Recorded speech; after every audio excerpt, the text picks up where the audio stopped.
네, 하나님 말씀 보도록 하겠습니다. 마태복음 13장 18절부터 23절까지의 말씀입니다. 마태복음 13장 18절부터 23절까지의 말씀, 저 여러분이 한 절씩 교독하고 마지막 절은 합독하도록 하겠습니다. 교독합니다. 그런즉 씨 뿌리는 비유를 들으라. 아무나 천국 말씀을 듣고 깨닫지 못할 때는 악한 자가 와서 그 마음에 뿌려진 것을 빼앗나니 이는 곧 길가에 뿌려진 자요 돌밭에 뿌려졌다는 것은 말씀을 듣고 즉시 기쁨으로 받되 그 속에 뿌리가 없어 잠시 견디다가 말씀으로 말미암아 환난이나 박해가 일어날 때에는 곧 넘어지는 자요 가시떨기에 뿌려졌다는 것은 말씀을 들으나 세상의 염려와 재물의 유혹에 말씀이 막혀 결실하지 못하는 자요. 좋은 땅에 뿌려졌다는 것은 말씀을 듣고 깨닫는 자니 결실하여 어떤 것은 100배, 어떤 것은 60배, 어떤 것은 30배가 되느니라 하시더라. 아멘. 네, 우리 주변에 있는 분들에게 이렇게 한번 인사하도록 하겠습니다. 당신이 옆에 앉아서 너무 다행입니다. 네, 그 날씨가 짜증나는 날씨거든요. 그래서 옆에 누가 앉느냐가 되게 중요한 시점입니다. 근데 옆에 이제 짜증나는 사람이 앉으면 굉장히 이제 짜증이 더 심해질 수 있는데 우리 주변에 앉는 분들이 너무나 좋은 분들이 앉아 있어서 날씨에 대한 짜증이 커지지 않고 더 사그라드는 그런 귀한 은혜가 있는 교회 되기를 주님의 이름으로 축원합니다. 다시 한번 인사하도록 하겠습니다. 옆에 앉으셔서 감사합니다. 네, 그런 은혜를 누리는 귀한 교회 되기를 소망합니다. 네, 오늘은 마태복음 13장 18절부터 23절까지의 말씀을 가지고 네 가지 땅에 떨어진 씨의 비유, 이 내용을 다시 한번 정리하는 마음으로 토양 검사라는 제목으로 하나님 말씀 증거하도록 하겠습니다. 우리 지난주에 봤듯이 이 말씀은 우리 보고 우리 마음밭을 잘 갈아가지고 옥토밭을 만들어라 라고 하는 말씀이 아니라는 것을 정확히 이해했습니다. 이 말씀의 비유는 흔히 말하듯이 우리가 어떤 마음의 상태를 준비했느냐, 이것을 가지고 은혜가 온다 안 온다, 열매를 맺는다 맺지 않는다 라고 하는 의미가 아니라 하나님께서 분명히 이 정해놓으신 그 뜻과 계획대로 구원의 사역을 이루어 가신다라는 그 정확하고 분명한 상태에 대한 진단하는 말씀입니다. 여러분 아시다시피 땅을 가는 건 누가 가는 거죠? 농부가 가는 거예요. 그죠? 땅이 스스로를 갈아내지 못합니다. 누가 가는 거냐면 농부가 땅을 갈아내는 거예요. 그렇기 때문에 이 밭은 자기가 원하고 추구하는 대로 자기를 바꿔갈 수 없다라고 하는 것, 꼭 기억하셔야 된다는 거예요. 이 비유와 연결되어 있는 말씀은 뭐였냐면 이런 거예요. 귀가 있고 듣기도 듣고 또 보기도 보는데, 눈이 있는데 이 듣고 또 보는 것을 이해하고 깨닫지 못하게 하는 자들이 있다라는 겁니다. 그게 자기의 노력과 열심으로 되는 게 아니라 하나님이 정해놓으신 뜻대로 그런 사람들이 있다라는 거예요. 그래서 이 예수님께서 이런 것들을 실제적으로 우리의 삶에 나타내시게 하는 그 방법으로 택한 교육의 방식이 뭐냐면 비유였어요. 비유는 뭐냐면 누군가는 알아들을 수 있는데 누군가는 알아들을 수 없는 이야기라는 거예요. 이 정확한 방식을 통하여서 성경은 우리에게 구원받은 자가 동일한 말씀을 들었을 때 가질 수 있는 반응과 구원받지 못한 자가 말씀을 들었을 때 있는 반응이 무엇인지를 정확하게 진단해주고 있다라고 하는 겁니다. 제자들이 이 예수님께서 비유로 가르치시는 것을 이해하고 깨닫지 못했습니다. 처음에는 분명히. 그래서 제자들이 뭐라고 했냐면 물었어요. 10절 한번 볼까요? 13절 10절에 보면 이렇게 얘기했어요. 제자들이 예수께 나와 이르되 어찌하여 그들에게 비유로 말씀하시나이까 라고 이야기합니다.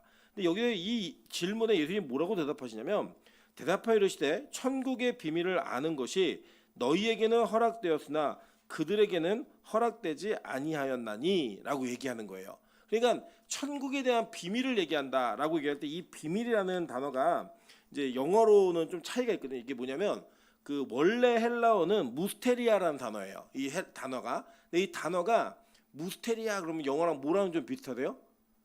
미스테리 좀 비슷하지 않으세요? 예, 미스테리 뭔가 일어나고 있는데 이해할 수 없는 일, 그걸 우리 미스테리라고 얘기합니다. 근데 이제 다른 형태의 비밀은 시크릿이라고 하는 비밀 있죠. 그러니까 아예 야 쟤한테는 아예 알려주지 마 이래갖고 우리끼리 비밀인데 보통 여자들끼리 그 얘기 하죠. 너한테만 얘기하는 건데 이렇게 얘기하는 건 이미 다 알고 있는 거예요. 예, 그건 비밀이지만 비밀이 아닌 그런 거 말고 진짜 이건 탑 시크릿이다. 절대 얘기하면 안 되는 거다라고 하는 비밀의 영역이 아니라 미스테리랑 비슷한, 그러니까 그 어원이에요. 똑같은 단어예요 이게. 그러니까 뭔가 일어나고 있는데 이해할 수가 없는 거죠. 예. 예를 들면 뭐 그런 거 아니겠습니까? 저희 아내가 저랑 결혼한 거 이해할 수 없는 미스테리잖아요.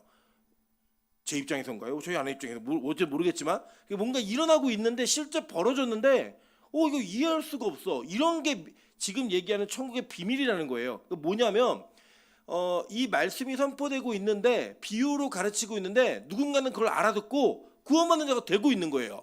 근데 누군가는 이걸 못 알아듣는 거예요. 동일한 자리에서 설교를 듣고 있는데 이게 바로 뭐예요? 미스테리. 그 미스테리한 일들이 일어나고 있는 겁니다. 그러니까 감추었던 것이 드러나고 있는데 그 드러나고 있는 것 자체가 가지고 있는 분명한 이 의미가 무엇인지를 성경은 단어를 통해서 우리에게 설명해주고 있다라는 거예요. 그러니까 이 비밀은 하나님께서 귀가 열려지고 귀가 깨달아진 영적인 귀가 열려지고 눈이 열려진 사람만이 깨달을 수 있는 말씀이다라고 얘기하는 겁니다.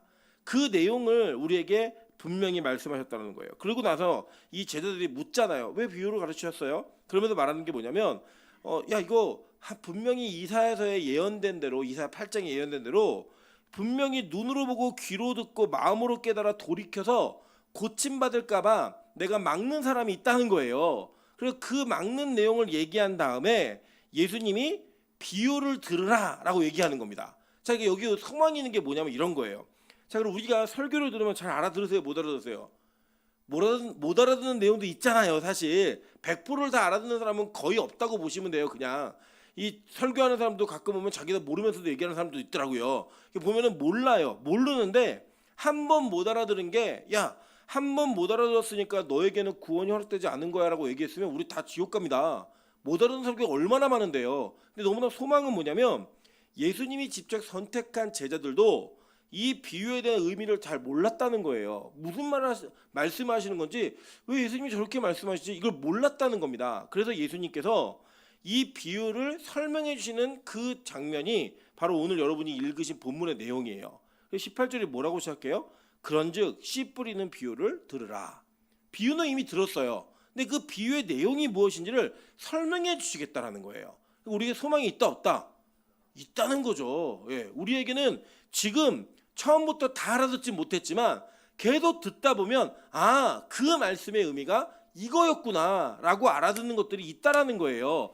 그렇게 알아들을 수 있으면 그들은 예수의 제자가 될 수 있는 분명한 하나님의 길이 열린다라는 것을 성경은 우리에게 얘기해주고 있다라는 겁니다. 그래서 예수님께서 이 설명에 대한 내용, 이 비유에 대한 설명의 내용을 설명하시는 거예요. 지금 정확하게 한번 볼게요. 자, 19절에 이렇게 얘기합니다. 아무나 천국 말씀을 듣고 깨닫지 못할 때는 악한 자가 와서 그 마음에 뿌려진 것을 빼앗나니 이는 곧 길가에 뿌려진 자요라고 얘기했습니다.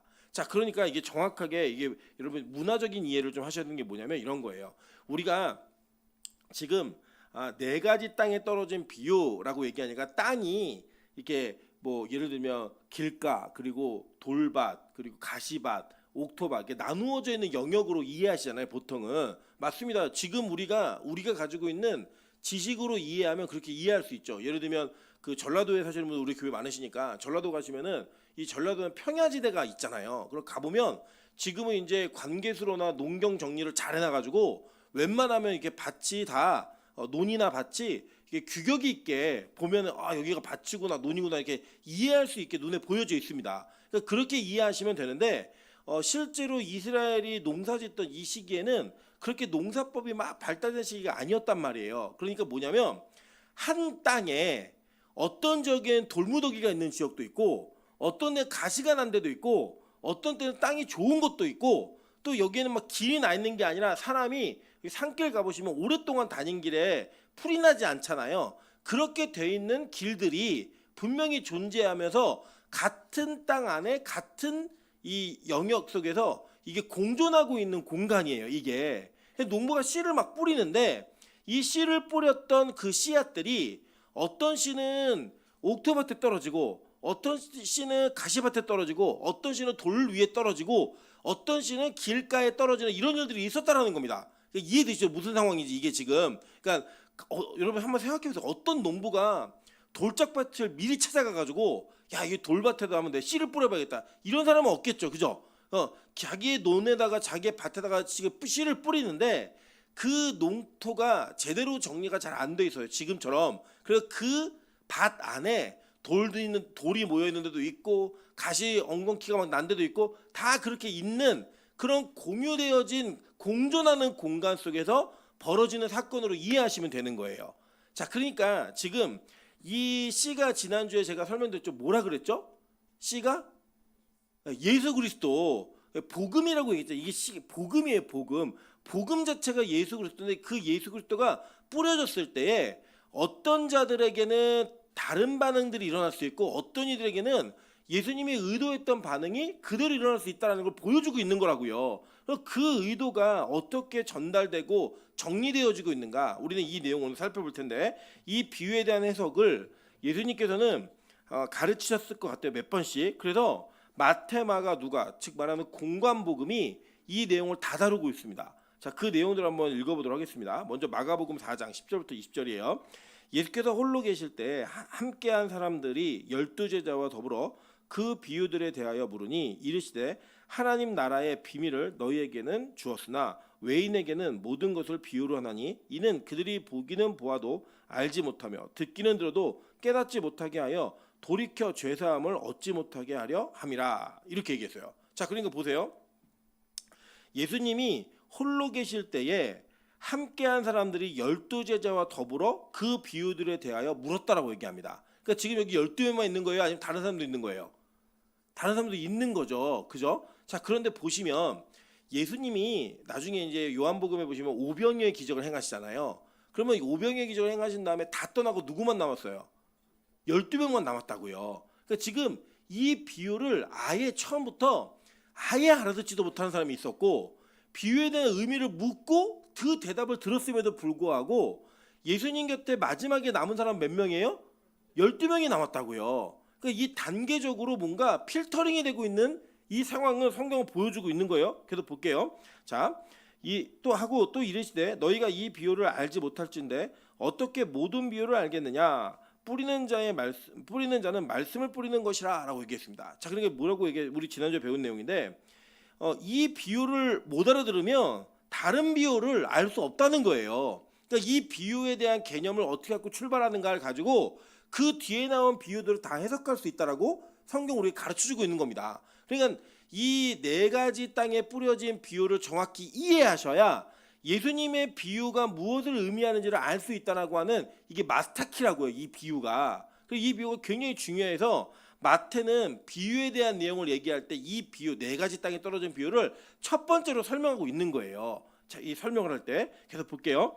자, 길가에 뿌려졌다는 것은 이들을 가리킴이니 곧 말씀을 들었을 때 사탄이 즉시 와서 그들에게 뿌려진 말씀을 빼앗아가는 것이요 라고 얘기했어요. 또 이와 같이 돌짝밭에 뿌려졌다는 것은, 돌밭에 뿌려졌다는 것은 이들을 가리킴이니 곧 말씀을 들을 때 즉시 기쁨으로 받으나 그 속에 뿌리가 없어 잠깐 견디다가 말씀으로 인하여 환난이나 박해가 일어나는 때에는 곧 넘어지는 자요. 또 어떤 이는 가시떨기에 뿌려진 자니 이들은 말씀을 듣기는 하되 세상의 염려와 재물의 유혹과 기타 욕심이 들어와 말씀을 막아 결실하지 못하게 되는 자요. 좋은 땅에 뿌려졌다는 것은 곧 말씀을 듣고 받아 30배나 60배나 100배의 결실을 하는 자니라 라고 얘기했어요. 거의 비슷하죠, 내용이. 자, 우리 누가는 뭐라고 얘기하고 있나 한번 보도록 하겠습니다. 누가복음 8장 9절부터 15절이에요.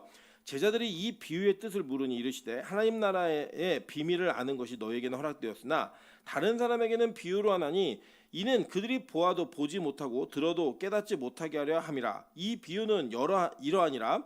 씨는 하나님의 말씀이요 길가에 있다는 것은 말씀을 들은 자니 이에 마귀가 가서 그들이 믿어 구원을 얻지 못하게 하려고 말씀을 그 마음에서 빼앗는 것이요 바위 위에 있다는 것은 말씀을 들을 때 기쁨으로 받으나 뿌리가 없어 잠깐 믿다가 시련을 당할 때에 배반하는 자요 가시떨기에 떨어졌다는 것은 말씀을 들은 자이나 지내는 중 이생의 염려와 재물과 향락의 기운이 막혀 온전히 결실하지 못하는 자요 좋은 땅에 있다는 것은 착하고 좋은 마음으로 말씀을 듣고 지키어 인내로 결실하는 자니라 라고 얘기했단 말입니다.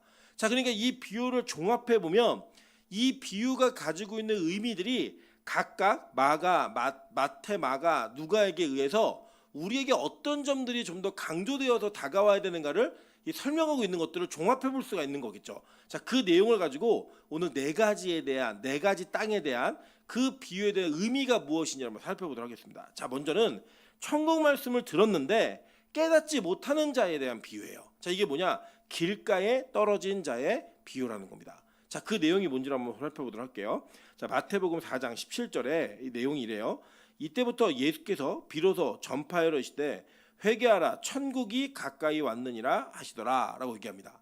자, 그러니까 예수님이 이 땅에 오셔서 공식적으로 행한 이적의 첫 번째는 가나온인 잔치 이적이었어요. 그죠? 근데 예수님이 공식적으로 설교하시는 첫 번째 설교가 마태가 소개한 건 마태복음 4장 17절이에요.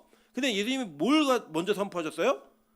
천국에 대한 이 복음을 먼저 선포하셨다고요. 그러니까 여러분, 천국이 뭐냐면 하나님의 나라예요. 이 하나님의 나라가 천국인데, 천국은 뭘 의미하는 거냐면 하나님의 통치가 이루어지는 곳, 그 통치가 완성되는 곳이 하나님의 나라인 겁니다. 자, 우리가 각자 자기가 속해 있는 나라의 법에 종속되어지는 사람들이죠. 우리는 대한민국 법에 따라서 그 법을 지키고 준수하는 삶을 살아가는 것이 대한민국 국민으로서 최소한 요구되어지는 우리 의무예요, 이게. 그리고 그것이 또 특권이기도 합니다. 그 권한을 누리는 게. 그런데 그게 천국이라는 개념으로 우리에게 다가오기 시작하면 뭘 이해하셔야 되냐면, 하나님의 나라의 통치법, 그게 뭐예요? 말씀. 그게 하나님의 성경 말씀이잖아요. 이 말씀이 우리가 살아가는 삶의 통치 원리가 되어져야 된다라는 거예요. 그걸 설명하는 건데, 예수님이 이 땅에 오셔서 가장 먼저 설교하신 내용이 뭐냐면 회개하라 천국에 가까이 왔다라는 거예요. 이게 뭐냐면 그동안 우리는 하나님 나라의 범죄자였어요. 교도소에 갇혀있는. 이 법을 법대로 지키지 않은 자들이라고요. 그래서 요구되어지는 게 뭐냐면 회개하라는 겁니다. 왜냐? 하나님의 나라가 가까이 왔고, 또 이미 이제 요한복음에 보면 이미 너에게 임했다는 거예요. 이게 우리 마태복음에서도 귀신이 쫓아나가면 하나님 나라가 이미 너에게 임했다는 거죠. 그러니까 불법에서 하나님의 합법으로 옮겨진 자들, 그들에게 제일 먼저 선포된 게 뭐냐면, 야, 너희가 이 불법에서 합법으로 옮겨지는 건 천국이 선포되어지고 그 천국에 소속되어졌을 때 너희가 비로소 사망에서 생명으로 옮겨지는 거야.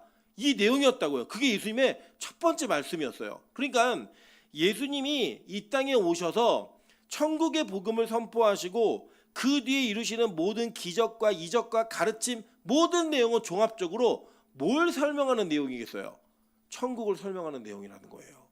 여러분, 그래서 잘 기대하세요. 뭘 기대하셔야 되냐면, 내가 말씀을 들을 때에 그 말씀에 대한 해석과 적용이 이 땅의 재물과 이 땅이 원하는 목적과 이 땅에서 추구하는 것들로 이루어지고 있으면 여러분, 예수님의 가르침을 잘못 깨닫고 있지 못하신 거예요. 무슨 내용인지 이해되시죠? 그러니까 성경을 읽으면서 와, 내가 기도 열심히 하면 유명해지겠구나, 기도 열심히 하면 돈 좀 많이 벌겠구나, 내가 기도를 열심히 하면 이 땅에서 능력 있는 자가 되겠구나 라는 건 뭐냐면 천국 말씀을 듣고 있는데 깨닫지 못하는 사람들이라고요. 오히려 우리가 이 말씀을 들으면서 세상에 대한 욕심과 세상에 대한 기대감과 세상에 대한 소망이 점점 사라지고 하나님 나라에 대한 소망으로 바뀌어져 가는 그것을 경험할 때 그가 비로소 내가 말씀을 제대로 이해하고 있구나, 이거를 경험하게 되는 거라고요. 그리고 여러분, 절대 성경은 지식이나 우리의 삶에 있는 문장으로서 이해되어지는 것이 다가 아닙니다. 그게 깨달아진다 하더라도 내 마음으로부터 그 하나님 나라를 소망하는 천국에 대한 소망이 여러분 용솟음치지 않으면 우리는 천국 말씀을 깨닫고 있지 못하다라는 거예요. 여러분, 그래서요, 그러면 이 천국 말씀이 도대체 뭔가 한번 보도록 할게요. 복음이 뭔가. 로마서 1장 1절부터 4절입니다. 예수 그리스도의 종 바울은 사도로 부르심을 받아 하나님의 복음을 위하여 택정함을 입었으니 이 복음은 하나님이 선지자들을 통하여 그의 아들에 관하여 성경에 미리 약속하신 것이라 라고 얘기했어요. 자, 우리가 보통 복음 얘기 많이 하잖아요. 그죠? 근데 이 복음이 뭐래요? 복음이 하나님이 선지자들을 통하여 그의 아들에 관하여 성경에 미리 약속하신 것이래요. 그러면 선지자들을 통하여 미리 약속하신 책은 무슨 책이에요? 구약, 그죠? 그리고 그렇게 약속되어진 분이 오셔서 이 땅에서 이루신 것과 그 이루신 것을 통해 교회가 어떻게 성장했는가를 보여주는 책은 신약이죠. 그러니까 보세요. 복음을 제대로 안다라고 얘기하는 건 뭘 이해하는 거예요? 누구를 이해하는 거예요? 예수를 이해하는 거라고요. 여러분, 복음을 안다는 게 뭐 성경 몇 장 몇 절에 뭐가 나오는가 그걸 많이 외우는 게 아는 게 아니라 복음을 제대로 이해한다라고 얘기하는 건 뭐냐면 구약과 신약을 통하여 누구를 알게 되는 거예요?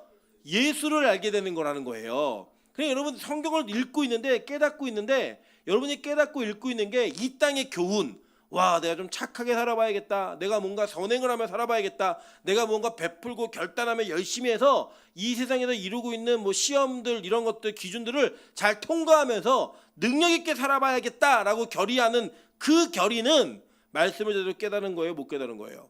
못 깨달은 거라고요. 뭘 깨달아야 되는 거예요? 성경을 듣고 읽고 설교를 들을 때마다 하나님 내가 오늘도 예수에 관해서 알게 되었습니다. 내가 예수 그리스도를 이해했습니다. 내가 그 예수 그리스도가 어떤 분인지를 내가 받아들였습니다. 라고 고백하여지는 설교가 제일 좋은 설교고 그 설교를 깨닫는 게 바로 말씀을 제대로 듣고 있는 거라고요. 저는 이 부분에 있어서 빛가소금교회가 되게 좋은 교회라고 생각합니다. 아멘 좀 하세요 좀. 예. 빛가소금교회가 되게 좋은 교회라고 생각해요. 왜 그러냐면요, 우리 빛가소금교회는 누가 설교를 하든 간에 그 설교 속에 반드시 예수 그리스도가 증명되고 있고 그 예수가 선포되고 있다라는 거예요. 제가 너무나 감사했어요. 어제 저희 첫째가 좀 이게 생일 파티를 한다 그래가지고 친구들이 왔어요. 막 와갖고 이제 막 놀다가 야 너네는 예배 시간에 어느 시간이 제일 재밌니? 그랬더니 하나이가 그러는 거예요. 뒤로 물 먹으러 가는 시간이 제일 재밌대요. 네. 그랬더니 옆에 있는 애가 아니래. 자기는 원장님이 간식을 막 뿌릴 때 그때가 제일 재밌대요. 그래서 제가 찬수한테 물었어요. 찬수야 너는 언제가 제일 재밌니? 찬수가 이렇게 얘기했습니다. 저는 달란트 받을 때가 제일 재밌어요. 근데 그 달란트 받을 때가 언제인지 아세요? 네, 설교 들으면서 뭘 맞출 때예요. 그때가 제일 재밌다는 거예요. 그리고 제가 그때 되게 뿌듯했어요. 뭐가 뿌듯했냐면 야 빛가소금교회 아이들이 여기에서 말씀을 듣는 시간을 가장 즐거운 시간으로 생각하고 있구나. 그래서 제가 이 부교육자들한테 되게 고마웠습니다. 이 아이들의 말씀을. 근데 이제 보면은 우리 민정사님도 그 통합예배 때마다 설교를 하시고 또 우리 뭐 이승재 전사님은 뭐 정기적으로 우리 설교를 하고 있고 우리 민정간사는 자기 아직 그 라이센스가 없잖아요. 그 신학을 하지 않았기 때문에. 그래서 이제 항상 설교를 준비할 때 그 설교의 내용을 우리 작년부 때 했던 설교를 요약을 해서 아이들에게 이게 트랜스포 바꿔가지고 전달합니다. 그러니까 이 아이들에게 예수라고 하는 그 예수 그리스도가 계속 전달이 되고 있는 거죠. 여기에 가장 큰 수혜자가 누구냐면 동화 형제예요. 동화 형제가 이게 거기 가가지고 교사를 하면서 그 말씀을 들으면서 믿음이 얼마나 성장했는지 다른 교회에서 설교 못 듣겠다는 거예요. 그 정도로 성장이 된 거예요. 아마 민정관사가 개척하면 따라갈 것 같아요. 그런 은혜 속에서 선포되어지는 게 뭐냐? 바로 말씀 가운데 정말 핵심이고 중심이 예수가 선포되고 있다는 거예요. 여러분, 예수가 선포되어지는 설교를 듣고 있는 걸 행복함으로 여기셔야 됩니다. 내가 그 예수를 제대로 이해하며 볼 수 있구나, 그걸 느낄 수 있구나. 왜냐면요, 그 예수님이 유일한 길이고 진리이기 때문이에요. 예수님 이렇게 말씀하셨어요. 예수께서 이르시되, 요한복음 14장 6절입니다. 예수께서 이르시되 내가 곧 길이요 진리요 생명이니 나로 말미암지 않고는 아버지께로 올 자가 없느니라. 그러니까 이 올바른 길, 그 길이 아닌 다른 길에 떨어진 모든 것들은 하나님께서 그냥 마귀가 다 뺏어가도록 허락하신 거라는 거예요. 그러니까 여러분 이런 거예요.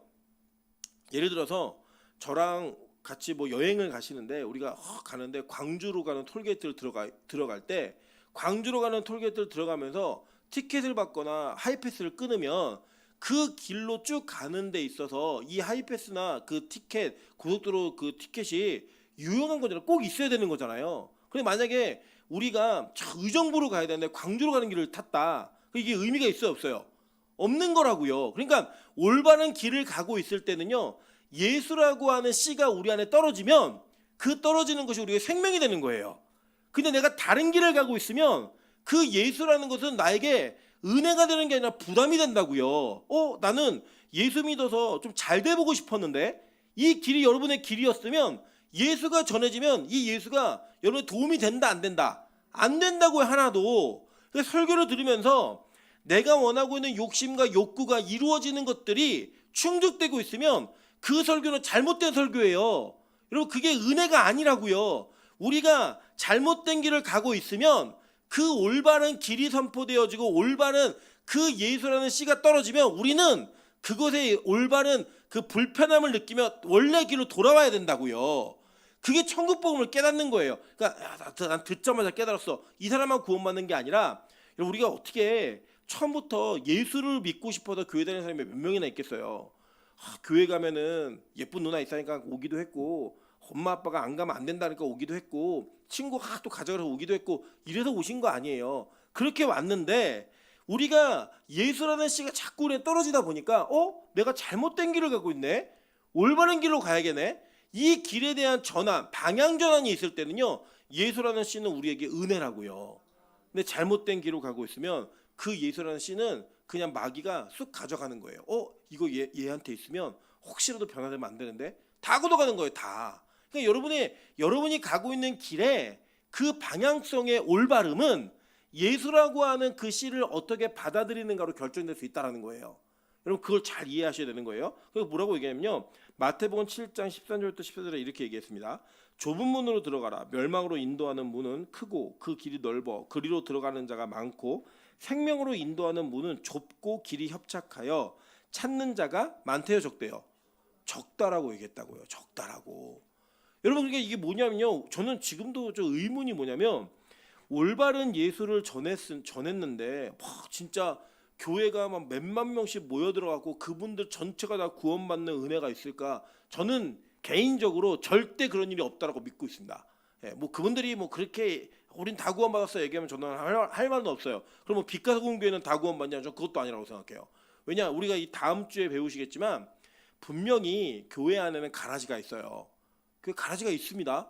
그래서 누군지 모를 뿐이지 가라지가 있다라고 얘기해요. 근데 다음 주 설교 들으면서 그래 보니까 저 민정하다가 가라지야 이렇게 생각하지 마세요. 우리는 알 수 없는 영역이에요, 그거는. 그런데 성경은 뭐라고 얘기하냐면 분명히 가라지가 있다는 거예요. 그러니까 구원받는 자가 전체가 다 구원받는 게 아닌데, 한국 교회가 구원에 관련된, 천국에 관련된 말씀의 수준을 굉장히 낮춰놨어요. 그러니까 한마디로 얘기하면 그냥 뭐 1년에 한두 번만 교회를 와도 구원받을 수 있다라고 가르치고, 군대에서 그냥 햄버거 먹고 싶어서 와도 세례 주고 구원받는 사람이라고 얘기해주는 그런 토양의 문화가 생겨버렸다고요. 제가 일전에 말씀드린 적이 있지만, 제가 부교육자 생활하면서 가장 많이 혼났던 기간이 세례받는 기간이었어요. 왜냐하면 저희 부서가 부흥은 하는데 세례받는 아이들이 계속 없는 거예요. 계속 그 질타를 받아요. 질타를 받는 이유 중에 하나가 뭐였냐면, 저는 세례가 주는 그 믿음의 고백과 그 고백을 통해 느껴지는 감격의 기쁨을 아이들에서 빼앗고 싶지가 않았어요. 빼앗고 싶지가 않았다고요. 일생에 단 한 번 있는 기회거든요, 그 기회가. 근데 그 기회는 자신이 예수를 온전히 믿음으로 말미암아 내가 완전 죽고 내가 예수로 다시 사는 그 은혜를 경험한 자가 누리는 세레모니였다고요. 영적 세레모니, 너무나 기쁨의 감격. 그 감격을 누리게 하는 걸 뺏고 싶지가 않아서 저는 진짜 믿음이 있는가에 대한 철저한 검증을 여러 번 했다고요. 그러면 여러 번 하고 나면은 선생님들이나 아이 리더들이 이렇게 보낸 그 세례 대상자들이요, 다 자기는 예수 안 믿는데요. 자기가 믿었던 예수는 그런 예수가 아니래요. 그럼 다 돌려보냈습니다. 돌려보내고 나니까요, 진짜 뭐 1년에 한 명 세례 주는 게 저희 부서에서는 되게 어려웠어요. 그러니까 이제 실적을 보면, 실적이라는 걸 이해하세요, 이 단어를. 중고등부는 몇 명, 다 이게 있잖아요. 장년부 몇 명. 근데 제가 맡고 있는 청년부는 항상 한 명 빵명이에요.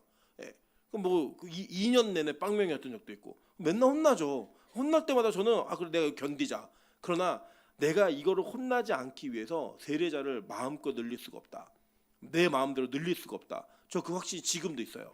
저는 우리 빛가소금교회가 함부로 세례 주는 교회가 아니 되기를 소망합니다.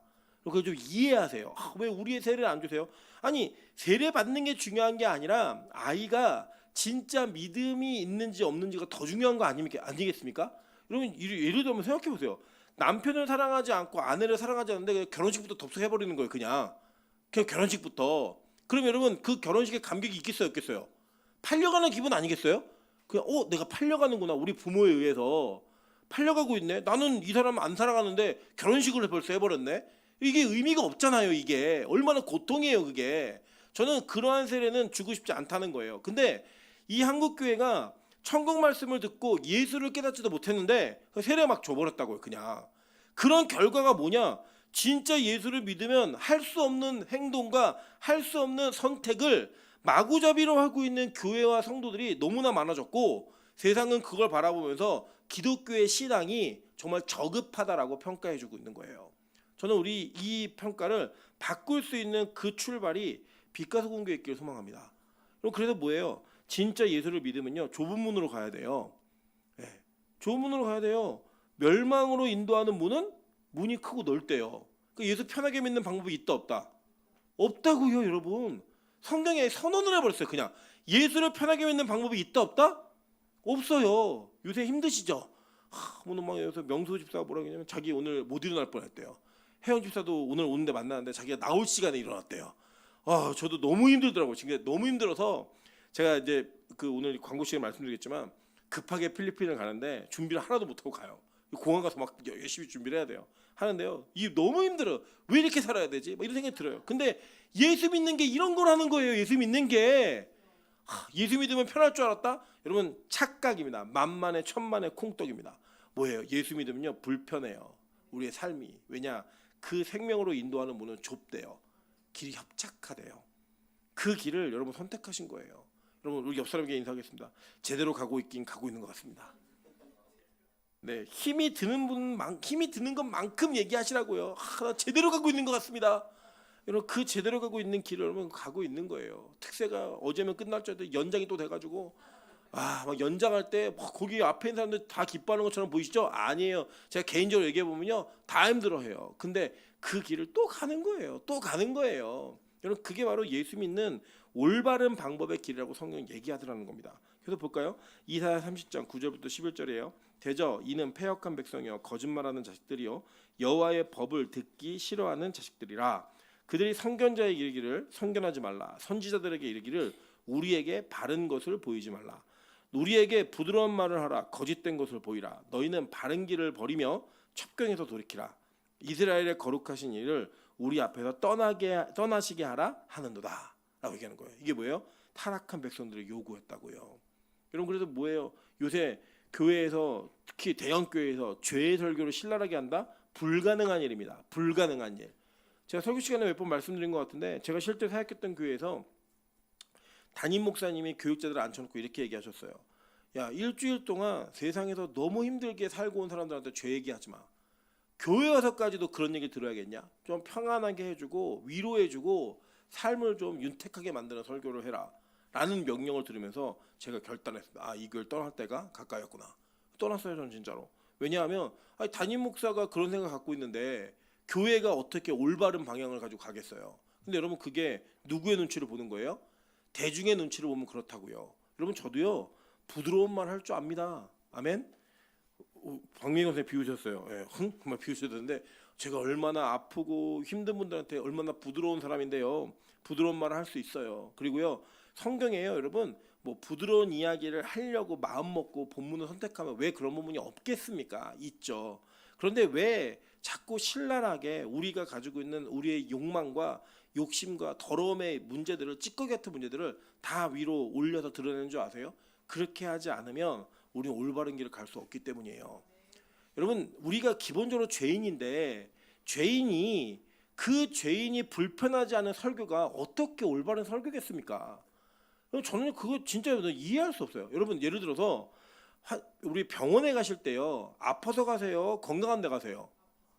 보통 몸에 이상이 있다고 느끼니까 가시는 거 아니에요. 건강검진을 가더라도 내가 혹시 아프지는 않을까 그러고 가시는 거 아니에요. 근데 여러분, 병원 갔을 때요, 제일 화나는 게 뭔지 아세요? 가서 의사가 다 괜찮습니다, 걱정하지 마세요 라고만 얘기하는 거예요. 그냥 매번 갈 때마다 난 아파 죽겠는데 다 괜찮습니다, 걱정하지 마세요. 뭐 설명도 안 해주고 나는 아파서 왔는데 다 괜찮습니다, 걱정하지 마세요. 사람이 뭐 다 수명이 정해져 있는데 살다 돌아가시겠죠. 걱정하지 마시고 집에 가세요. 이 얘기를 들으면 여러분, 마음이 평안하실 것 같아요, 불편하실 것 같아요? 나는 분명히 아픈데 불편하잖아요. 이상한데 심장이 예전보다 빨리 뛰는 것 같은데 이게 뭐가 잡히는데 그런데 괜찮다네 그냥. 여러분, 그렇게 왔는데 나중에 알고 봤더니 암이에요. 나중에 알고 봤더니 심장병이에요. 여러분, 화가 나세요, 안 나세요? 엄청 고소하지 않으시겠어요? 의료사고라 그러고 그 돌팔이라 그러고 이러지 않겠습니까, 우리가? 여러분, 한번 생각해 보세요. 만약에 진짜 교회에서 설교 들을 때마다 괜찮아요, 여러분 잘 살고 계세요, 이런 얘기만 계속 들었는데 주님이 오셔서 야, 너 지옥 얘기할 때 여러분 얼마나 화가 나시겠어요? 야, 나는 진짜 내가 죄 문제 해결해 보려고 교회를 다녔는데, 난 예수 믿고 천국 복음을 선택하고 싶어서 예수 믿었는데 나에게 돌아온 결과가 지옥이라고? 근데 왜 우리 목사는, 왜 우리 교회는 나한테 왜 계속 괜찮다 그랬지? 여러분, 안 괜찮은 건 안 괜찮다고 얘기해야죠. 아닌 건 아니라고 얘기해야죠. 여러분, 제가 여러분 뭐 저희 마찬가지예요. 뭐 전도사님, 장로님, 권사님, 집사님이라고 부른다고 해서 여러분 다 저는 구원받은 분들이라고 생각하지 않아요. 저조차도, 설교라고 있는 저조차도 전 죄인이라고 믿어요. 그래서 그 죄인들에게는 죄에 대한 문제가 지적되어지고 폭로되어져야 되는 그 과정이 반드시 있어야 된다고요. 그래서 교회 설교는 불편해야 돼요. 설교 준비하면서도 불편하고, 선포하면서도 불편하고, 들으면서도 불편해야 돼요. 왜요? 그래야 우리는 길가에 떨어진 씨를 빼앗기는 그런 밭이 되지 않을 수 있기 때문이에요. 저는 우리가 그런 밭이 없는 진짜 좋은 교회 되길 소망합니다. 그러면 그 올바른 길을 가셔야 돼요. 올바른 길을 가셔야지만 그 말씀을, 예수라는 이야기를 들을 때 행복해지시는 거예요. 내가 힘들어 죽겠는데 나 제대로 가고 있구나. 나 정말 이 교회 괜히 만난 것 같은데 내가 올바르게 가고 있구나. 그럼 그게 은혜가 있어야 된다고요. 제가 어제 들으니까요, 우리 그 이승재 선생님하고 이윤 사모님하고 둘이 밥 먹으면서 그런 얘기했대요. 야, 우리 다른 교회 못 가겠지? 이런 얘기했대요. 네. 그 되게 힘들어 보이거든요. 둘 다 되게 힘들어 보여요. 근데 우리 뭐 아까도 얘기한 우리 이전 사님이 저희 교회 온 지 만 7개월밖에 안 되셨어요. 그게 뭐라 했냐면 여기 한 3년을 있었던 것 같아요. 그게 무슨 얘기예요? 좋았으면 순식간에 지나갔으면 이게 쉬었다는 얘기죠. 근데 7개월밖에 없었는데 3년 있었다고 얘기하는 건 뭐예요? 네. 좁은 문이었어요 여기가. 근데 뭐라 했냐면 우리 다른 교회 못 가겠지? 저 그 얘기에 야 얼마나 많은 고민과 얼마나 많은 그 달려 있는가. 여러분 우리는 뭐 안 그러겠습니까? 여러분 우리도 다 동일한 마음이겠죠. 괜히 이 복음 들어가지고 딴 데 가면 불편하고 또 딴 데 가서는 또 이거 여러분 우리 다른 교회 가면 죄져요. 다른 교회 가서 막 이런 설교 못 들으면 목사 설교 왜 졌다 했냐 막 이런 생각 들고 내가 참 설교하고 막 끌어내려 막 이런 생각 막 들고 여러분 다 죄져요. 그래서요 옆 사람에게 인사하겠습니다. 당신 없으면 놀 사람이 없습니다. 네, 그냥 여러분 우리 끝까지 붙어 계시자고요. 끝까지. 그래서요 진짜 천국 복음을 들을 때 깨닫는 은혜가 있는, 예수에 대한 이야기 들을 때 은혜가 되는 그런 빛과 소금 교회 되길 소망합니다. 자, 그러면 그 뒤가 두 번째가 뭐였어요? 돌짝밭이었죠. 돌밭. 그죠? 네, 뭐라고 했냐면요. 20절이에요. 돌밭에 뿌려졌다는 것은 말씀을 듣고 즉시 기쁨으로 받되 그 속에 뿌리가 없어 잠시 견디다가 말씀으로 말미암아 환난이나 박해가 일어날 때는 곧 넘어지는 자요라고 얘기했단 말이에요. 자, 그러니까 설교를 들을 때 기뻤어요. 막 행복했다고요. 근데 이 사람이 어디에 떨어졌냐? 돌밭 위에 떨어진 거예요. 아까 다른 성경 보면은 바위 위에 떨어진 거예요. 이 바위에 떨어지니까 이 바위에 떨어져서 열매 맺은 것처럼 이렇게 탁 싹이 트고 우미 트고 싹 튼 그 식물이 뿌리를 내릴 수 있어요, 없어요? 못 내리는 거죠. 못 내리니까 시험과 환난이 다가오면 어떻게 되는 거예요? 뿌리채 뽑혀 넘어지는 거예요. 그래서 이런 사람도 되게 많습니다. 그러면 이제 돌짝밭 같은 그런 마음이 도대체 뭔가 이 내용 한번 보면요. 자, 이렇게 얘기해요. 에스겔 36장 25절부터 27절입니다. 맑은 물을 너희에게 뿌려서 너희를 정결하게 하되 곧 너희 모든 더러운 곳에서와 모든 우상 숭배에서 너희를 정결하게 할 것이며 또 새 영을 너희 속에 두고 새 마음을 너희에게 주되 너희 육신에서 굳은 마음을 제거하고 부드러운 마음을 줄 것이며 라고 얘기했어요. 그리고 많이 들어보신 본문이에요. 근데 이 히브리어 원어를 보시면요. 뭐라고 했냐면 굳은 마음이라는 굳은이라는 단어가 에벤이에요. 여러분 에벤 아시죠? 에벤에셀 뭐예요? 하나 여기까지 도우셨다라고 하는데 거기서 도움의 돌이라고 쓰는 거예요. 도움의 돌. 돌이 뭐예요? 에벤이라고 에벤. 그러니까 이제 무슨 마음이에요? 돌 마음이에요. 돌. 우리 찬양가 있죠. 돌 같은 내 마음 곧 녹여주소서 이거잖아요. 그 돌 같은 마음이 뭐예요? 굳은 마음이라는 거예요. 굳은 마음. 그럼 부드러운 마음이 뭐냐? 부드러운 마음은 히브리어로는 바사르라는 단어인데 이 고기, 살, 피부 이런 단어예요. 그러니까 유한 마음을 살 같은 마음. 그리고 이 굳은 마음을 이게 뭐냐면 돌짝 같은 마음이라는 거예요.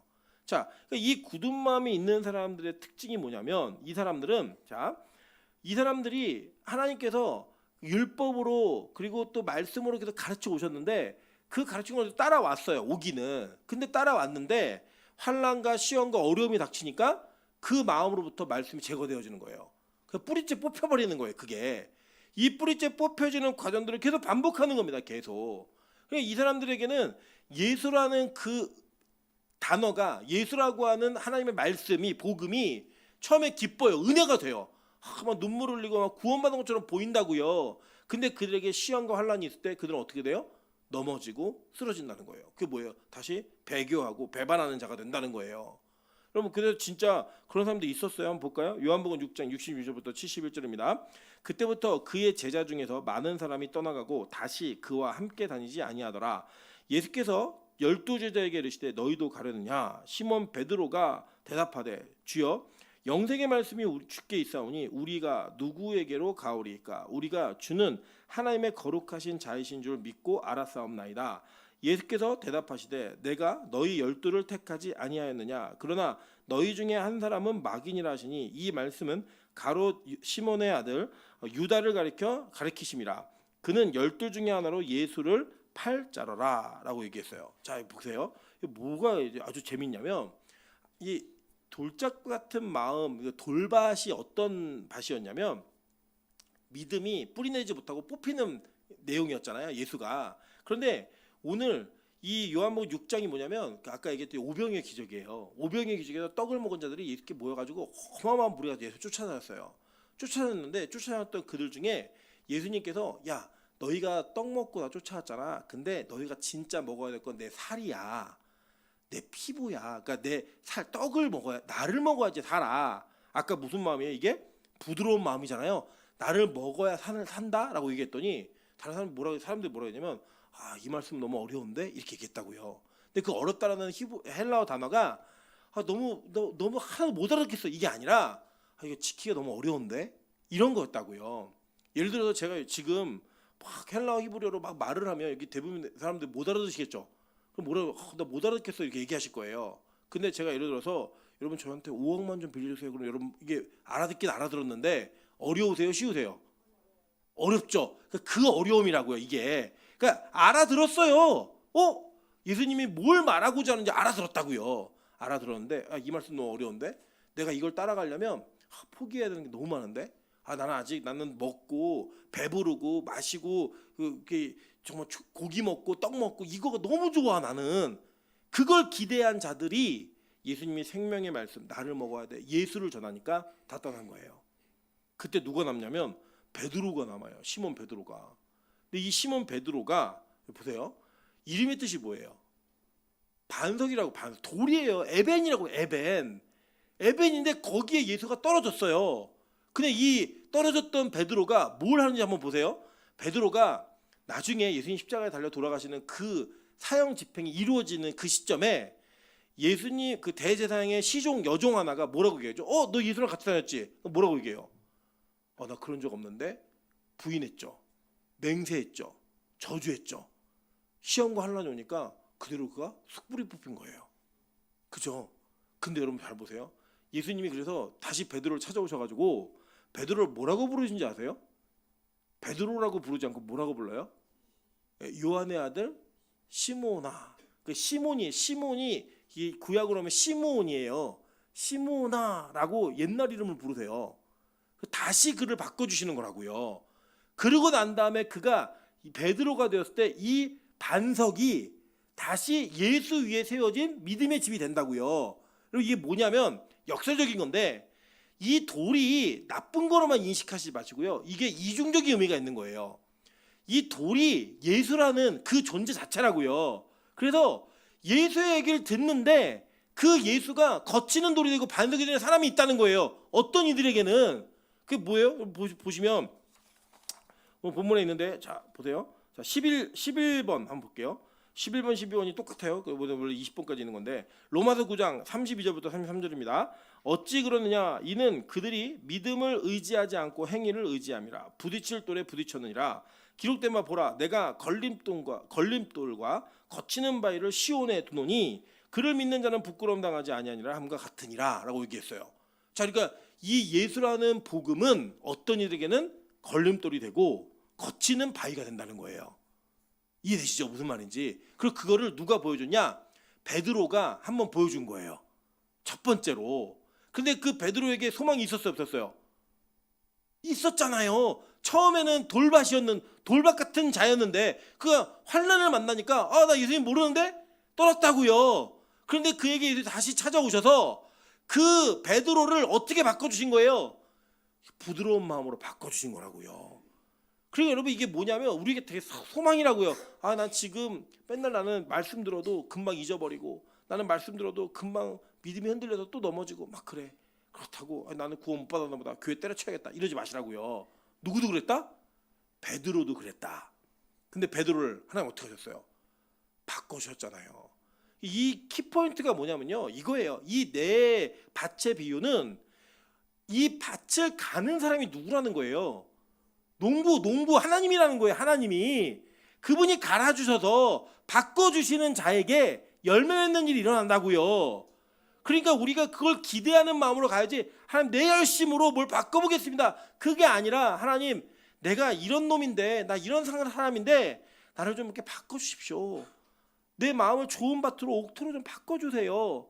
이 기대감을 가지고 주님에게 매달리라는 그 의미의 비유라고요. 그러니까 지금 뭐예요? 오늘 제목이 토양 검사하는 거예요. 여러분이 지금 내 토양이, 나 지금 어디, 내 토양이 어떤 토양이지?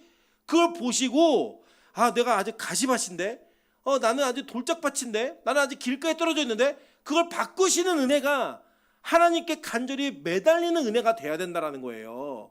이걸 얘기하고 있는 겁니다. 그래서 여러분 그 뒤에 이 바로 이어진 비유가 가라지 비유인데, 다른 비유예요. 다른 비유인데 가라지 비유가 뭐냐면요, 이거예요.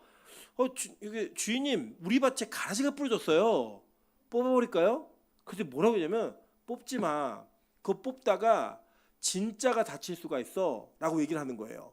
그 두 가지 의미가 있는 거예요. 뭐냐면 우리가 보통 보면 흰머리를 뽑잖아요. 제가 예전에 기억나는데 아버지가 나 흰머리 뽑는데, 그때 당시에 흰머리 하나 뽑으면 10원, 근데 검은 머리를 뽑으면 50원이에요. 마이너스. 예. 그러니까 5개를 뽑았다가 검은 하나 뽑으면 망하는 거예요. 그러니까 이게 가라지인 줄 알고 뽑았다가, 그 가라지를 뽑다가 진짜를 뽑을 수 있는, 실수할 수 있다, 이 의미가 하나 있죠. 그죠? 또 한 가지 뭐냐면, 가라지가 아닌데 가라지인 줄 알고 뽑아버리는 진짜 알곡이 있을 수 있다는 거예요. 이 두 가지 비유가 연결되어서 지금 가르쳐지고 있는 거예요. 그러니까 나는 지금 가라지의 모습일 수 있어요, 없어요? 있다고요. 그런데 그게 진짜 가라지인지 아닌지 우리가 알아요, 몰라요? 모르니까 주인이 얘기합니다. 뽑지 마, 그냥 둬. 마지막 날 열매가 있느냐 없느냐를 가지고 가라지인지 아닌지 판단하면 돼, 이렇게 얘기하신 거라고요. 그러니까 지금 우리에게 아직 소망이 있다 없다? 있다고요. 여러분 고3 수능 전날 공부 시작하려는 소망이 있어요, 없어요? 없어요, 이놈은. 근데 고1 때는, 고2 때는, 고3 학기 초에는 있다고요. 그 우리는 아직 있다고요, 그 소망이. 내일이 수능이 아니니까. 할렐루야. 그래서 여러분 이게, 야 너는 돌짝밭이야, 넌 가시밭이야, 이걸 판별하는 판별이 아니라 지금 내 상태에서 누구를 붙들고 누구에게 간절히 매달려야 될 것인가? 농부에게 매달려야 되는 거예요. 내가 지금 내 돌짝밭 같은 마음인데 나를 좀 갈아엎어 주십시오. 내 가시밭인데 나를 좀 뽑아 주십시오.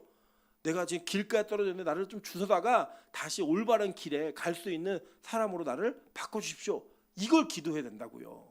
저는 이게 들려지는 은혜가 있기를 소망합니다. 여러분 그래서 보세요. 이 구약에도 이런 사람도 있었다고요. 볼까요? 출애굽기 14장 10절부터 12절이에요. 바로가 가까이 올 때 이스라엘 자손이 눈을 들어본즉 애굽 사람들이 자기들 뒤에 이른지라. 이스라엘 자손이 심히 두려워하여 여호와께 부르짖고 그들이 또 모세에게 이르되 애굽에 매장지가 없어서 당신이 우리를 이끌어내어 이 광야에서 죽게 하느냐? 어찌하여 당신이 우리를 애굽에서 이끌어내어 우리에게 이같이 하느냐? 우리가 애굽에서 당신에게 이른 말이 이것이 아니냐? 이르기를 우리를 내버려두라. 우리가 애굽 사람을 섬길 것이라 하지 아니하더냐? 애굽 사람을 섬기는 것이 광야에서 죽는 것보다 낫겠노라 라고 얘기했다고요. 여러분 이 사람들이 어떤 사람인지 아세요? 10가지 재앙을 본 사람들이에요. 유월절 어린 양의 피로 다 죽을 때 사는 은혜를 경험한 자들이라고요. 이들이 도망가서 3일길에 돼가지고, 여러분 뒤에 애굽 군대가 쫓아와서 시련이 오니까 뭐라고 얘기해요? 내가 애굽에서 죽는다 그랬지, 내 애굽에서 살아남기다가 나는 그냥 종으로서 됐는데 왜 나 예수 믿게 해가지고, 왜 나 출애굽시켜갖고 여기서 죽게 하니? 이거 얘기하는 거예요. 근데 놀라운 일이 뭔지 아세요? 이들에게 홍해를 건너는 은혜를 보이세요. 홍해 건너는 게 무슨 사건이에요? 세례 사건이잖아요. 하나님은 그들에게 소망을 줬다고요. 희망이 있다고요. 그걸 얘기하는 거예요. 그래서 여러분 이거는 이 네 가지 밭의 비유가 마지막 정말로 결정 확정되는 거는 언제냐? 주님 다시 오시는 심판 때예요. 그때까지는 아무도 모르는 거예요. 그러니까 우리 남편은 돌짝밭인데, 우리 자녀는 가시밭인데, 이런 거 고민하지 마시라고요. 나는 길가인데, 이런 거 생각하지 마시라고요. 주님, 내가 지금 길가인데요, 농부가 나 갈아엎어주면 나 옥토 될 수 있습니다. 하나님, 내가 지금 돌짝밭이고 내가 지금 가라지 같은 인간인데, 주님 지금 나를 바꿔주시면 내가 아직 모릅니다. 주님 날 좀 도와주세요. 이 은혜를 구하라고 하는 그 천국의 비밀, 그것을 깨닫게 만들어지는 은혜를 여러분 보시자고요. 그걸 얘기하는 거예요. 여러분 보세요. 그래서 이 결시 못하는 자, 가시떨기, 이 사람은 뭐예요?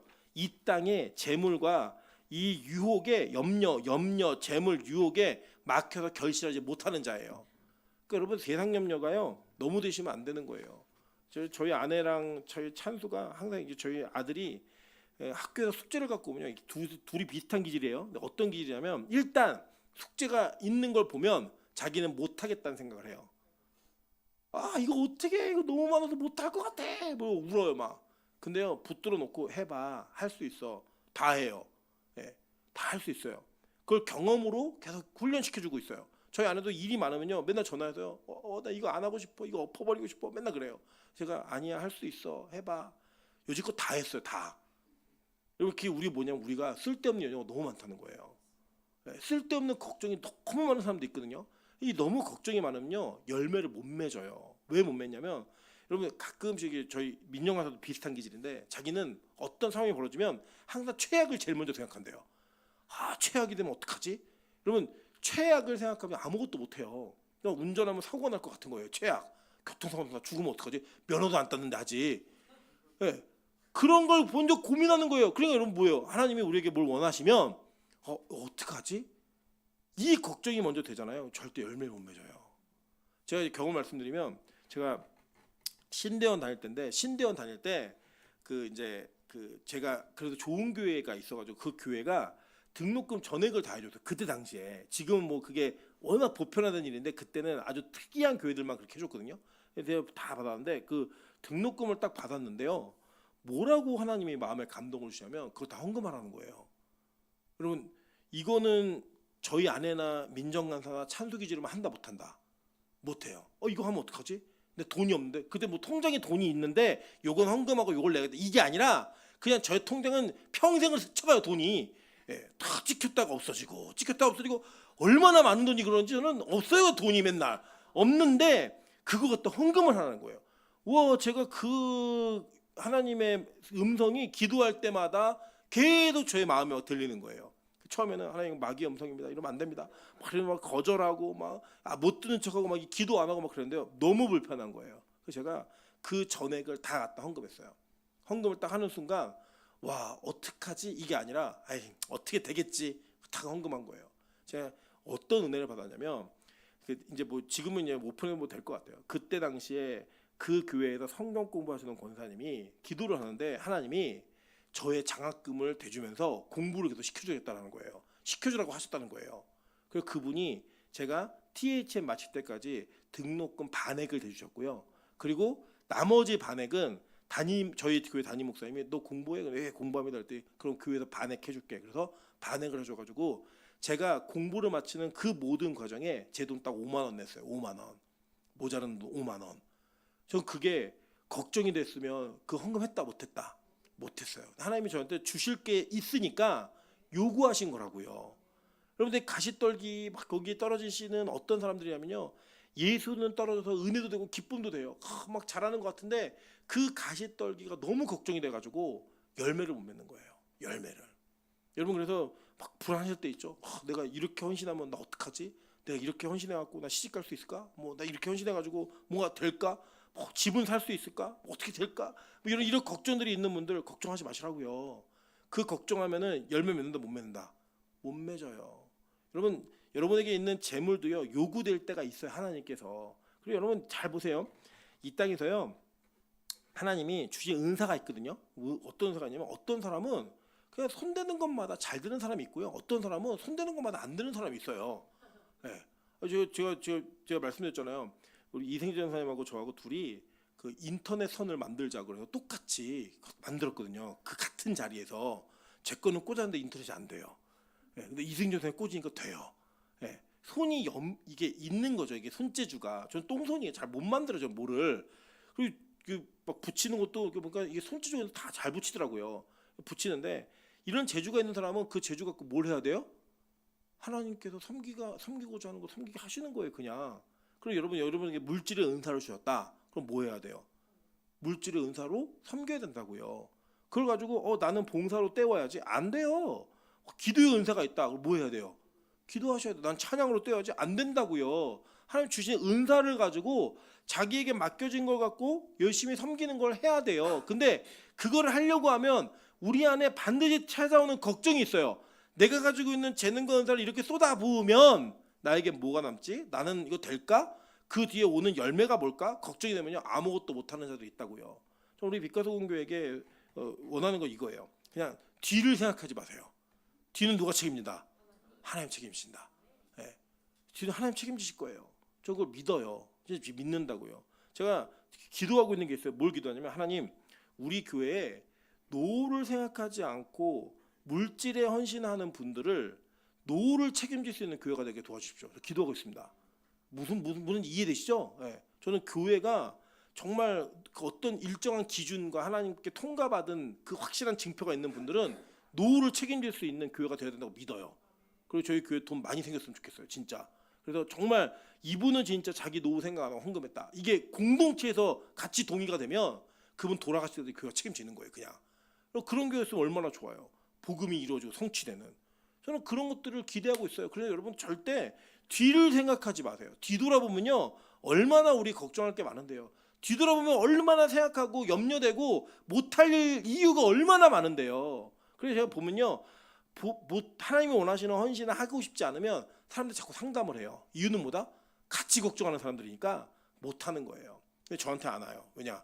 제가 저한테 오면은 답이 정해져 있으니까. 네.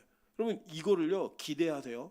저는 하나님께서 진짜 가시떨 엉겅퀴 막 제거하고 주님 걱정하지 않고 염려하지 않고 재물의 유혹을 떨쳐버리고 주님 따라 나서겠습니다 라고 결단하는 분들에게 반드시 이 교회가 책임질 수 있는 교회가 되도록 저는 기도하고 있습니다. 그 은혜가 빛과 소금 가운데 이루어지기를 소망합니다. 진짜로. 왜냐하면 우리는 아예 애초부터 우리가 이 가시떨기 뭐 이런 것들을 내놓는 자들이기 때문이에요. 아담이 타락할 때부터 우리 지난주에 배우셨잖아요. 땅이 저주를 받아 가시와 엉겅퀴를 내는 존재들. 그게 우리였다고요. 보세요. 17번 예레미야 4장 3절부터 4절입니다. 여호와께서 유다와 예루살렘 사람에게 이와 같이 이르노라. 너희 묵은 땅을 갈고 가시덤불에 파종하지 말라. 유다인과 예루살렘 주민들아 너희는 스스로 할례를 행하여 너희 마음 가죽을 베고 나 여호와께 속하라. 그리하지 아니하면 너희 악행으로 말미암아 나의 분노가 불같이 일어나 사르리니 그것을 끌 자가 없으리라. 그죠? 성경이 말하는 게 똑같은 내용을 얘기하잖아요. 묵은 땅을 가라고. 이 죽은 땅에게 그걸 갈고요 가시덤불에 파종하지 말래요. 그러면 뭐 하래요? 마음에 할례를 받으라는 거예요. 마음 가죽을 베어버리라. 이게 뭐야? 내 마음으로부터 아예 죽으라는 거예요. 그냥 자기 부인. 그게 요구되어지는 게 바로 오늘 본문이 요구하고 있는 진짜 좋은 땅이 되어가는 비결이라는 거예요. 그럼 계속 볼게요. 시간이 좀 많이 갔는데 한번 보겠습니다.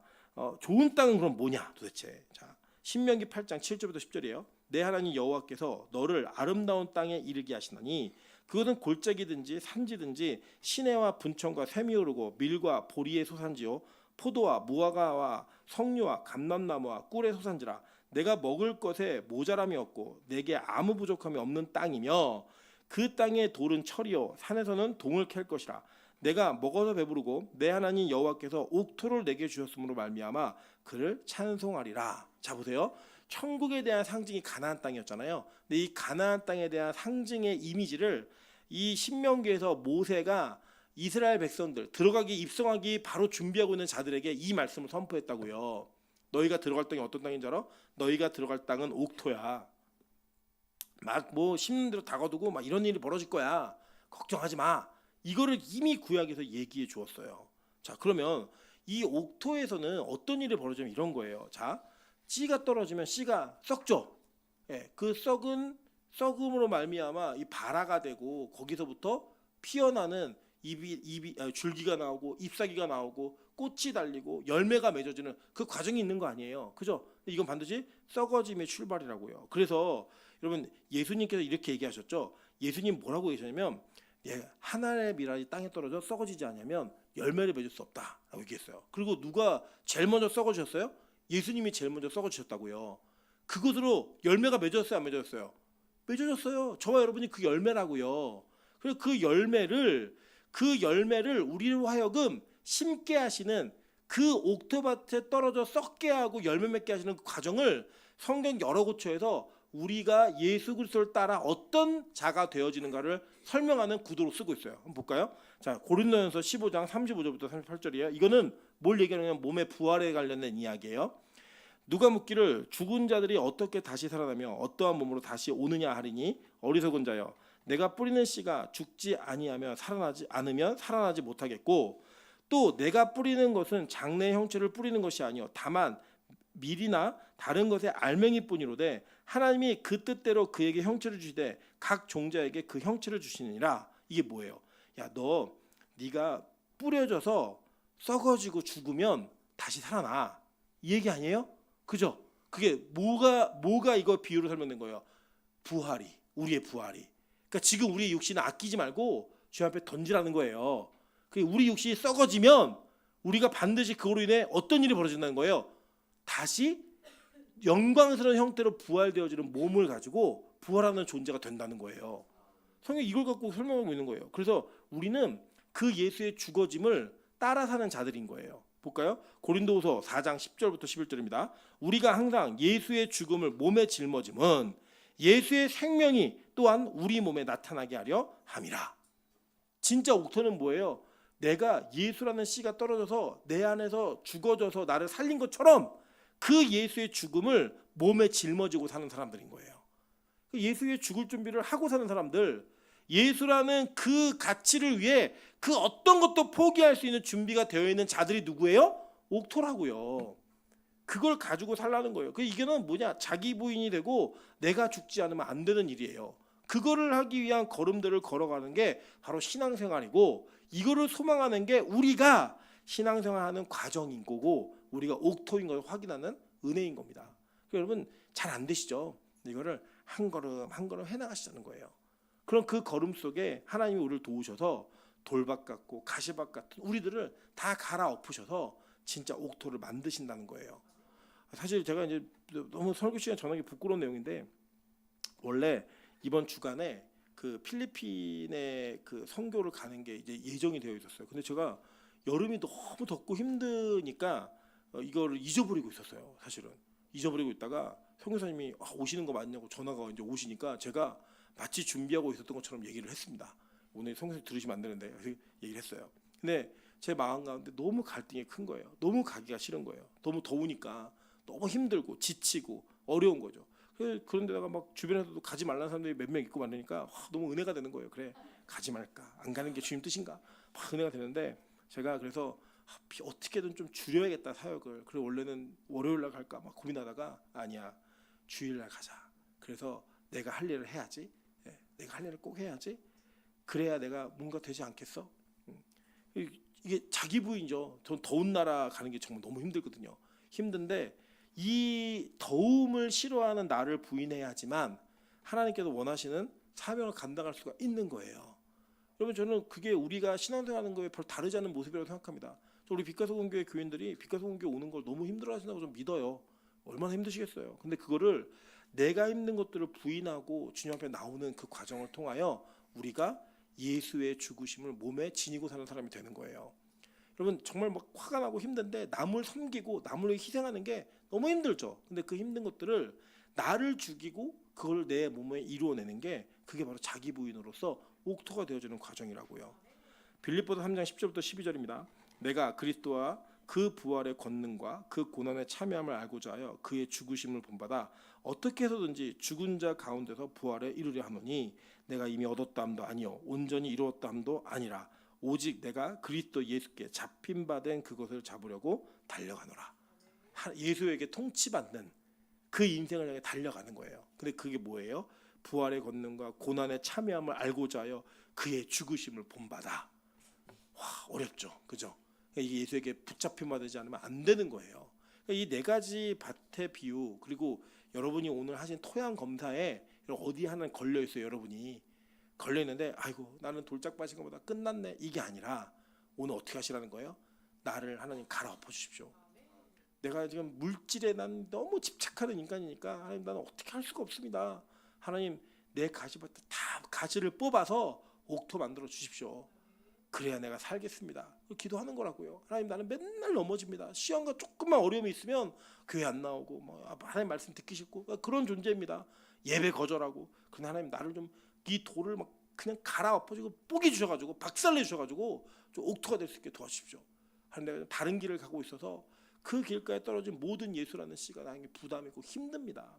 하나님 나를 올바른 길로 인도해 주셔서 좁고 이 협착한 길로 갈 수 있는 은혜를 주셔서 이 열매 씨앗이 열매 맺을 수 있게 도와주십시오. 이걸 기대해서 진짜 옥토가 되는 그 삶을 살아내는 게 오늘 이 비유의 가르침의 목적이라고요. 저는 우리 빛과 소금 교회가 깨닫는 은혜가 있기를 소망합니다. 이것을 소망하는 은혜가 있기를 간절히 축원합니다. 그렇게 갈 수 있는 저와 여러분 되시기를 주님의 이름으로